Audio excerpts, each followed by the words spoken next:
Hello students of class 10, now we move on to the part number 5th of our chapter Sectors of Indian Economy. देखिए हमने part number 1 में और आने वाले parts में क्या पढ़ा। एक तो हमने पढ़ा था प्राइमरी, सेकेंडरी, टर्शियरी सेक्टर, ठीक है। सेक्टर्स ऑफ इकोनॉमी 3 सेक्टर्स में डिवाइड की थी। फिर हमने 2 सेक्टर्स और पढ़े थे इकोनॉमी के, organised, unorganised sector, part number 4 में। अब पार्ट नंबर 5 जो कि आपका लास्ट पार्ट है इस चैप्टर का, उसमें आप पढ़ोगे sectors in terms of ownership. Ownership मतलब कि उनका ओनर कौन है, उनका मालिक कौन है। तो sectors in terms of ownership, so there are 2 sectors in terms of ownership, one is public sector and second is private sector. Now this is very simple. Public sector क्या है? Public sector is the sector of economy which is owned by government. जो government का है, जो government sector का है, वो आपका पब्लिक सेक्टर है, ठीक है। और जो प्राइवेट है, प्राइवेट मतलब हमारा है, जैसे मान लीजिए मेरी कोई कंपनी है या किसी प्राइवेट इंडिविजुअल की या इंस्टीट्यूशन की कोई कंपनी है, वो प्राइवेट सेक्टर में आएगी,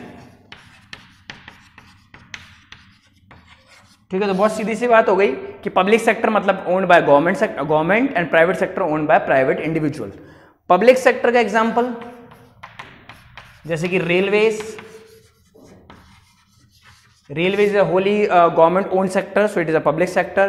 private sector, TISCO, what is TISCO? Tata iron and steel company, है ना।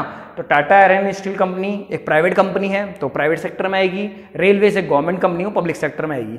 ऐसे और जैसे ONGC, what is the full form? ONGC oil and natural gas corporation, जो आपका ये गैस के प्लांट्स होते हैं, घरों तक गैस पहुंचती है, वो पब्लिक सेक्टर की कंपनी है, ONGC.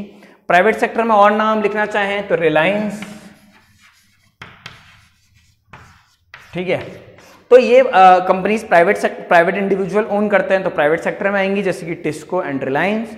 And the companies which are owned by the government is come under public sector, that is railways and ONGC oil and natural gas corporation. तो इसी एक्सप्लेनेशन के साथ आप लोगों का chapter sectors of Indian economy end हो जाता है। 5 पार्ट्स में टोटल रहे, ये लास्ट पार्ट था।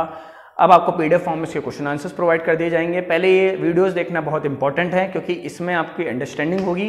And the part you get from the PDF form is the learning part, वो आपको लर्न करना है ना, और ये आपको अंडरस्टैंड करना है। तो दोनों चीज़ें साथ में चलेगी, तभी चैप्टर कंप्लीट होगा।